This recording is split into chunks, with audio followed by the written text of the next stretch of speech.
অবিবাহিতদের ক্যান্সারের ঝুঁকি বেশি, চাঞ্চল্যকর তথ্য উঠে এলো গবেষণায়। জীবনসঙ্গীর সাহচর্য কেবল মানসিক প্রশান্তি দেয় না, বরং শারীরিক সুস্থতার ক্ষেত্রেও গুরুত্বপূর্ণ ভূমিকা পালন করে। সাম্প্রতিক এক গবেষণায় দেখা গেছে, বিবাহিত ব্যক্তিদের তুলনায় অবিবাহিতদের মধ্যে ক্যান্সারের ঝুঁকি এবং এই রোগে মৃত্যুহার অনেক বেশি। আন্তর্জাতিক একদল গবেষকের করা এই সমীক্ষাটি চিকিৎসা বিজ্ঞান মহলে ব্যাপক আলোচনার জন্ম দিয়েছে। গবেষণার মূল তথ্য সমূহ। গবেষণায় দেখা গেছে, যারা একা থাকেন বা অবিবাহিত তাদের ক্ষেত্রে ক্যান্সার প্রাথমিক পর্যায়ে শনাক্ত হওয়ার সম্ভাবনা কম থাকে।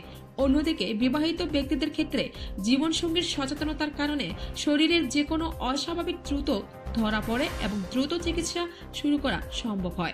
কেন এই ঝুঁকি বেশি? গবেষকরা এর পেছনে প্রধানত তিনটি কারণ উল্লেখ করেছেন। মানসিক চাপ ও একাকিত্ব। একাকী জীবনযাপন অনেক সময় দীর্ঘমেয়াদী মানসিক চাপের সৃষ্টি করে, যা রোগ প্রতিরোধ ক্ষমতা, ইমিউনিটি সিস্টেম কমিয়ে দেয়। অনিয়মিত জীবনযাপন। অবিবাহিতদের মধ্যে খাদ্যাভ্যাসের অনিয়ম এবং অনিয়ন্ত্রিত জীবনযাপনের প্রবণতা বেশি দেখা যায়, যা পরোক্ষভাবে ক্যান্সারের ঝুঁকি বাড়ায়। সামাজিক সমর্থন।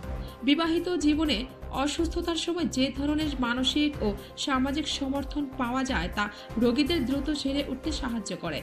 চিকিৎসকদের পরামর্শ। বিশেষজ্ঞরা বলছেন, অবিবাহিত হওয়ার অর্থই এই নয় যে ক্যান্সারই হবে, তবে যারা একা থাকেন তাদের নিজেদের স্বাস্থ্যের প্রতি অতিরিক্ত সচেতন হওয়া জরুরি। নিয়মিত স্বাস্থ্য পরীক্ষা এবং স্বাস্থ্যকর জীবনযাপন এই ঝুঁকি অনেকাংশে কমিয়ে আনতে পারে। গবেষণার এই ফলাফলটি মূলত সচেতনতা বৃদ্ধির জন্য প্রকাশ করা হয়েছে বলে জানিয়েছেন গবেষক দলটি।